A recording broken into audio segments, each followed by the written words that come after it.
Steel quantity का estimation किसी भी आरसीसी बिल्डिंग कंस्ट्रक्शन में सबसे क्रूशियल और सेंसिटिव चीज होती है, क्योंकि टोटल कॉस्ट का एक बड़ा हिस्सा इसी पर डिपेंड करता है। अगर आप एस्टिमेट गलत करते हैं तो या तो आपका प्रोजेक्ट ओवर बजट चला जाता है या फिर स्टील कम पड़ने पर साइट पर काम का डिले हो सकता है। लेकिन हर बार स्ट्रक्चरल ड्राइंग और बीबीएस हैंडी हो ये पॉसिबल नहीं है। इसलिए साइट इंजीनियर्स और कॉन्ट्रैक्टर्स के लिए थंब रूल्स सबसे बेस्ट और क्विक सॉल्यूशन होते हैं। आज के इस वीडियो में हम इसी पॉइंट पे फोकस करेंगे कि पर स्क्वायर फीट के हिसाब से रेसिडेंशियल और कमर्शियल आरसीसी बिल्डिंग के लिए कितना स्टील लगता है, कैसे आप टोटल क्वांटिटी का एस्टिमेशन कर सकते हैं और कौन कौन से इंपॉर्टेंट फैक्टर्स आपको ध्यान रखने हैं इन सब चीज को कैलकुलेट करते वक्त। ये वीडियो उन सभी लोगों के लिए आज है जो कंस्ट्रक्शन फील्ड में काम करते हैं, चाहे आप साइट इंजीनियर हो, सिविल कॉन्ट्रैक्टर हो, स्टूडेंट हो या बिल्डिंग ओनर हो। जो अपना घर का एस्टिमेट खुद बनवाना चाहता है, ये वीडियो उन लोग के लिए बहुत ज्यादा यूजफुल है, तो वीडियो में अंत तक जरूर बने रहिएगा। तो चलिए ज्यादा देर नहीं करते हुए वीडियो को स्टार्ट करते हैं। सबसे पहले बात करते हैं रेसिडेंशियल आरसीसी बिल्डिंग्स की। रेसिडेंशियल बिल्डिंग में कॉमन स्ट्रक्चर्स होते हैं जैसे slabs, beam, column, footing, plinth beam, इन तरीके के। इनमें लोड भी कम होता है और डिजाइन भी रिलेटिवली सिंपल होती है, क्योंकि रेसिडेंशियल बिल्डिंग में कॉलम के बीच का जो स्पेसिंग होता है ना, वो कम होता है और स्पैन्स जो है वो छोटे छोटे होते हैं। थंब रूल कहता है कि आरसीसी बिल्डिंग में स्टील की जो रिक्वायरमेंट होती है अराउंड 4.5 केजी से 4.75 केजी पर square feet of built up area, जैसा कि आप यहाँ पे देख पा रहे हैं।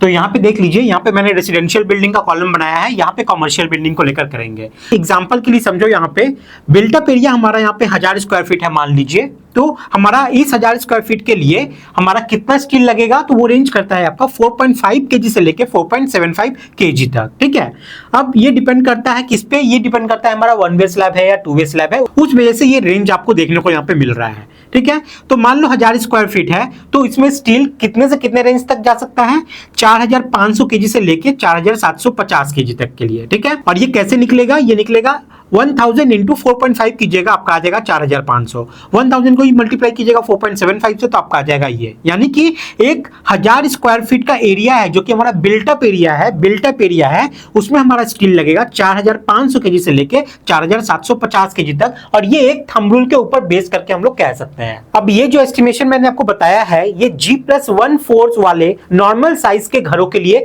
काफी एक्यूरेट निकलता है। इसमें slab, beam, column, footing, lintel, छज्जा सब कुछ इंक्लूड होते हैं। इसलिए याद रखिएगा, G+1 या G+2 मैक्सिमम आप जा सकते हो, उससे ज्यादा के लिए इस थंब रूल के ऊपर मत जाइएगा। समझ में आ गया। वैसे हम लोग बड़े बड़े प्रोजेक्ट में थंब रूल के ऊपर बेस करके कुछ स्किल मंगवाना हो तो वो हम लोग कर लेते हैं, या कोई बजट करना है या कोई टेंडर वगैरह भरना है तो उसमें भी हम लोग ये सब जो थंब रूल होता है ना उसको यूज करते हैं, तो वहां पे चल जाएगा। लेकिन अगर आप घर बना रहे हो, उसके लिए बजट बना रहे हो, तो ये G+1 से लेकर G+2 के लिए एकदम एक्यूरेट बैठता है। अब सवाल उठता है कि बिल्टअप एरिया क्या होता है, तो इसमें मैंने एक डिटेल वीडियो बनाया हुआ है, carpet area, built up area, super built up area, as पर रेरा हमारा क्या होता है वो आप लोग को समझ में आ जाएगा। शॉर्ट में समझाऊं तो बिल्टअप एरिया मतलब टोटल कवर्ड एरिया जो प्लिंथ लेवल के ऊपर में आपका कंस्ट्रक्टेड है, ग्राउंड फ्लोर के ऊपर में, जहां से आपका ग्राउंड फ्लोर चालू होता है। जरूरी नहीं है कि रोड लेवल से ही आपका घर चालू हो, उसके ऊपर आप थोड़ा उठा के बनाते हो ना, तो रोड लेवल पे जो हम लोग बीम बनाते हैं ना उसको हम लोग ग्राउंड बीम बोलते हैं। लेकिन वही थोड़ा ऊंचा उठा के जब घर को हम लोग थोड़े हाइट पे बनाते हैं ताकि रोड वगैरह पे पानी वानी आए तो हमारे घर पे ना चला जाए, तो वो जो हाइट पे बना रहे हैं ना उसको कहा जाता है प्लिंथ लेवल, जहां से हमारा ग्राउंड फ्लोर स्टार्ट होता है। तो वो जो प्लिंथ लेवल पे आपकी जो बीम डाली गई है, उस बीम का आउटर टू आउटर एरिया अगर आप निकाल लोगे तो वो एरिया आपका होता है बिल्टअप एरिया। तो इससे आप बिल्टअप एरिया का मतलब क्या समझते हो, टोटल कवर्ड एरिया जो प्लिंथ लेवल के ऊपर में कंस्ट्रक्टेड है, यानी कि including walls, balconies, staircase, washroom, kitchen etcetera. चलिए अब एग्जांपल से भी हम लोग इसको समझते हैं। फॉर एग्जांपल, अगर आपका घर का प्लिंथ एरिया 800 स्क्वायर फीट का है और आप 2 फ्लोर बना रहे हो, तो टोटल बिल्टअप एरिया यहां पे क्या हो जाएगा, सबसे पहले वो देख लो।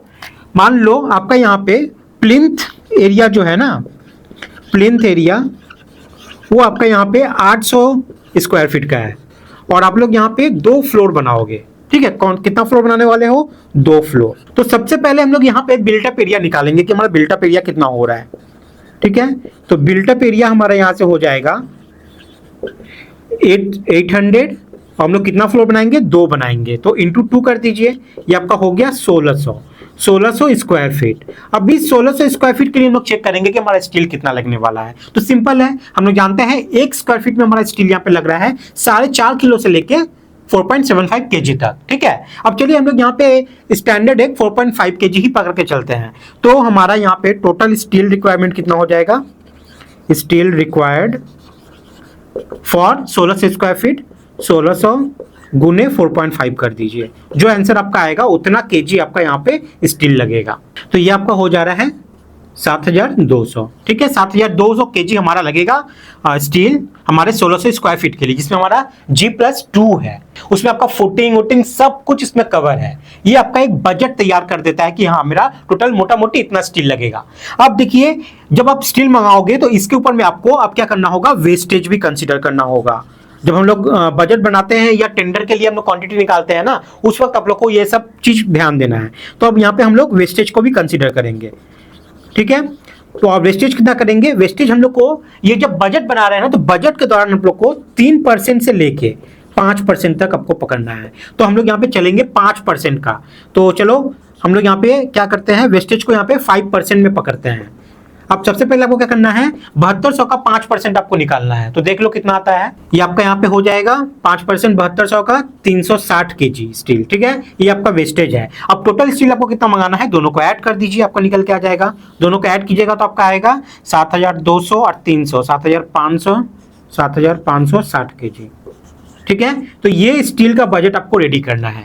कुछ इस तरीके से हम लोग थंब रूल को यूज करके हम लोग करते हैं, और ये होगी आपका रेसिडेंशियल बिल्डिंग के लिए। तो कुछ इस तरीके से आपको एक रफ और प्रैक्टिकल एस्टिमेट मिल जाता है, जो टेंडर बनाते टाइम आपको काम आता है, मटेरियल प्लानिंग करते वक्त काम आता है, या क्लाइंट को कॉस्टिंग बताते वक्त भी ये आपको काम आता है। अब बात करते हैं कमर्शियल आरसीसी बिल्डिंग की। कमर्शियल बिल्डिंग जैसे कि शॉपिंग कॉम्प्लेक्स हो गया, schools, colleges, hospitals, offices, marriage halls, इनमें जो कॉलम की स्पेसिंग होती है वो ज्यादा होती है, स्पैन्स भी यहाँ पे बड़े बड़े होते हैं, और डिजाइन यहाँ पे ज्यादा कॉम्प्लिकेटेड होती है। इसलिए यहाँ पे स्ट्रक्चरल स्टेबिलिटी मेंटेन करने के लिए स्टील क्वांटिटी भी थोड़ी ज्यादा लगती है। थंब रूल कहता है कि कमर्शियल आरसीसी स्ट्रक्चर्स में स्टील की रिक्वायरमेंट होती है अराउंड 5 केजी से लेके 5.5 केजी पर square feet of built up area. यानी कि जैसे यहाँ पे मैंने आपको बताया था 4.5 केजी से 4.75 केजी पर square feet of built up area steel लगेगा रेसिडेंशियल के केस में, तो कमर्शियल के केस में आपका लग रहा है 5 केजी से लेके 5.5 केजी पर square feet of built up area. तो चलिए इसका भी एक एग्जाम्पल करके हम लोग यहाँ पे देख लेते हैं। तो यहाँ पे हमारा होता है कमर्शियल बिल्डिंग, यहाँ पे आपका स्टील लगेगा, जो थंब रूल है आपका वो है आपका 5 केजी टू 5.5 केजी, इतना केजी पर square feet of built up area. तो स्टील आपका यहाँ पे हो गया। चलिए अब एग्जांपल मानते हैं हम लोग कि मान लीजिए आपका यहाँ पे बिल्टअप एरिया है 2000 स्क्वायर फीट, 2000 स्क्वायर फीट। तो यहाँ पे आपका स्टील टोटल कितना लगेगा, आपका स्टील यहाँ पे लगेगा कैसे, 2000 गुने कर दीजिए, मैं ये 5 भी स्टैंडर्ड पकड़ लेता हूँ। ठीक है, 5, तो अब ये आपका हो गया 5 टू 10, यानी कि 10,000 केजी, 10,000 केजी, यानी कि 10 टन आपका स्टील लगने वाला है आपका कमर्शियल बिल्डिंग में। और ये किसके लिए हो गया, ये मान लीजिए 2000 स्क्वायर फीट आपका एक ही है जी, और ऊपर में एक स्लैब आने वाला है, उसके लिए ये मैंने बताया है। समझ में आ गया। तो इस तरीके से हम लोग ये थंब रूल को यूज करते हैं और निकालते हैं जब भी बजट तैयार करना हो, क्लाइंट को हम लोग को देना हो, इस तरीके के काम के लिए पर्पस से। और मैं बार बार आप लोग को एक बात बता रहा हूं कि ये जो मैं आपको बता रहा हूं एस्टिमेशन, ये पूरे स्ट्रक्चर के लिए होता है, including all RCC components like column, beam, slab, foundation, अगर कोई रिटेनिंग वॉल छोटा मोटा है तो वो भी, वाटर टैंक्स एक्सेट्रा, लेकिन ये सिर्फ कमर्शियल पार्ट के लिए। चलिए एक और रियल लाइफ एग्जांपल लेते हैं। मान लीजिए आप एक हॉस्पिटल बिल्डिंग बना रहे हो जिसका प्लिंथ एरिया 2500 स्क्वायर फीट का है, और टोटल 3 फ्लोर यहाँ पे आपको बनाने हैं। तो यहाँ पे जो बिल्टअप एरिया होगा वो कितना हो जाएगा, 2500 गुने 3 कर दीजिए, मतलब आपका एक फ्लोर का जो बिल्टअप एरिया है वो 2500 है, हम लोग को यहाँ पे 3 फ्लोर बनाना है, तो 2500 गुने 3 कीजिएगा तो आपका 7500 स्क्वायर फीट आपका यहाँ पे बिल्टअप एरिया निकल के आ जाएगा। तो यहाँ पे आप स्टील का रिक्वायरमेंट अगर हम लोग देखें तो 5 केजी से लेके 5.5 केजी पर स्क्वायर फीट आपका यहाँ पे लगने वाला है। क्लियर। तो हम लोग का टोटल बिल्टअप एरिया पे कितना है, 7500 स्क्वायर फीट। तो एक एक स्क्वायर फीट के लिए हम लोग 5 केजी अगर स्टील पकड़ ले तो टोटल हमारा यहाँ पे कितना स्टील लगना हो गया, हम लोग का हो जाएगा यहाँ पे 37,500 केजी। और ये आपका मिनिमम है। अगर मैक्सिमम के तौर पे देखें 5.5 किलो के हिसाब से तो 41,250 केजी आपका यहाँ पे स्टील लगने वाला है। आप कैलकुलेट करके देख लो। अब यहीं पे आपका खत्म नहीं हो जाता, आपको यहाँ पे इसमें 5% ऐड करना पड़ेगा वेस्टेज के लिए, जो कि लैपिंग के लिए, कटिंग के लिए, एंकरेज के लिए, हुक्स के लिए, बेंड्स के लिए, इन सब के लिए आपको यहाँ पे ऐड करना ही पड़ेगा, जो कि साइड पे कुछ इस तरीके से लॉस होता है कि हम लोग को समझ में नहीं आता, दिखाई नहीं देता। क्लियर हो गया? तो ये भी एक बहुत इंपॉर्टेंट पार्ट है, ये वेस्टेज, इसको आपको ऐड करना पड़ेगा। अब चलिए समझते हैं कि ये जो एस्टिमेशन हम लोग कर रहे हैं थंब रूल के हिसाब से, इसका फायदा क्या है। तो इस एस्टिमेशन का फायदा ये होता है कि जब आप स्ट्रक्चरल ड्राइंग के बिना अर्ली स्टेज पे काम कर रहे हो, जैसे कि बजट एस्टिमेशन, टेंडर कॉस्ट निकालना या सीमेंट स्टील कोटेशन मंगवाना, तब आप ये थंब रूल यूज करके जल्दी और रिलायबल एस्टिमेट यहाँ पे बना सकते हो। लेकिन अगर आपको फाइनल क्वांटिटी चाहिए विथ ऑल डिटेल्स तो आपको बार बेंडिंग शेड्यूल बनाना पड़ता है, जिसमें इंडिविजुअल आरसीसी एलिमेंट का dia, spacing, number of bars, lap length, hooks, सब चीज यहाँ पे कंसीडर किया जाता है। अब बात करते हैं उन फैक्टर्स की जो स्टील क्वांटिटी को इन्फ्लुएंस करता है। जैसे सबसे पहला फैक्टर आपका यहाँ पे है डिजाइन लोड का। अगर लोड ज्यादा है तो स्टील भी आपका यहाँ पे ज्यादा लगेगा। दूसरा है seismic zone. Earthquake prone areas में डक्टिलिटी रेनफोर्समेंट हमें ज्यादा प्रोवाइड करना होता है। तीसरा फैक्टर है यहाँ पे स्पैन्स और स्पेसिंग। जैसे जैसे कॉलम का स्पेसिंग बढ़ेगा, बीम और स्लैब का रेनफोर्समेंट भी बढ़ता जाएगा। फोर्थ फैक्टर है नंबर ऑफ फ्लोर्स। जैसे जैसे हाइट बढ़ती है, बेस एलिमेंट्स का रेनफोर्समेंट भी बढ़ता है।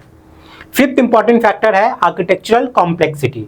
अगर इसकी हम लोग बात करें तो जैसे कर्व स्लैब हो गया, कैंटिलीवर प्रोजेक्शंस हो गए, डोम स्ट्रक्चर्स हो गए, इनमें रेनफोर्समेंट ज्यादा लगता है। तो थंब रूल से आपको बेस एस्टिमेट मिलेगा, लेकिन फाइनल फिगर ये सब फैक्टर्स पे डिपेंड करता है, जो कि ये फैक्टर है।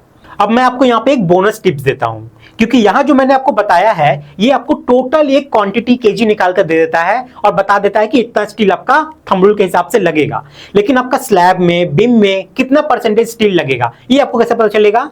तो ये मैं आपको चलिए बताता हूं। जैसे मान लीजिए आरसीसी स्लैब है, तो उसमें जो आपका जनरल वे में जो हमारा स्टील लगता है वो 1 से 1.2% लगता है कंक्रीट वॉल्यूम के हिसाब से। ठीक है, क्लियर हो गया?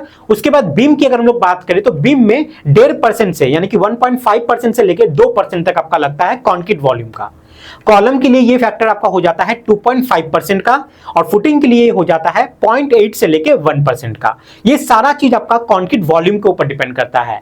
अगर आपको निकालना नहीं आता है, अगर आपको डाउट है तो आप कमेंट बताइए, मैं अगला वीडियो में ये आपको बता दूंगा कि किस तरीके से इस परसेंटेज के बेसिस पे आप लोग क्वांटिटी को निकाल सकते हैं। अगर आप इस परसेंटेज वाले थंब रूल को अगर आप इसके साथ कंबाइन कर दोगे तो आपका जो एस्टिमेट है ना वो और ज्यादा एक्यूरेट बनता है, और आप यहाँ पे क्रॉस वेरीफाई भी कर सकते हैं। तो दोस्तों ये था एक सिंपल लेकिन पावरफुल थंब रूल, जिसका यूज करके आप साइट पर या ऑफिस में तुरंत स्टील का क्वांटिटी एस्टिमेट कर सकते हैं बिना किसी सॉफ्टवेयर या ड्राइंग के। ये वीडियो स्पेशली बनाया गया है उन इंजीनियर्स, कॉन्ट्रैक्टर्स और स्टूडेंट्स के लिए जो कंस्ट्रक्शन का प्रैक्टिकल एस्पेक्ट्स को समझना चाहते हैं और साइट पर स्मार्टली काम करना चाहते हैं। अगर आप लोग चाहते हैं कि मैं आप लोगों के लिए एक free style estimation calculator Excel में बना दूं और आप लोग उसको डाउनलोड करना चाहते हो तो कमेंट सेक्शन में बताइएगा, मैं उस पर बना के आप लोग को वीडियो बना के भी दिखा दूंगा, और मैं आपको लिंक भी प्रोवाइड कर दूंगा। आप जाके डायरेक्ट उसको डाउनलोड कीजिएगा और उसके बाद आप उसको यूज कर सकते हैं। वीडियो अगर पसंद आया तो एक लाइक करते हुए जरूर जाइएगा, और इसी तरीके के वीडियोज आपको रेगुलर देखने हैं तो चैनल को सब्सक्राइब करके जरूर रख लीजिए, ताकि मेरी आने वाली सारी वीडियोज आपको मिलती रहे। मिलते हैं गाइस अगली वीडियो में, तब तक के लिए बाय, टाटा, जय हिंद।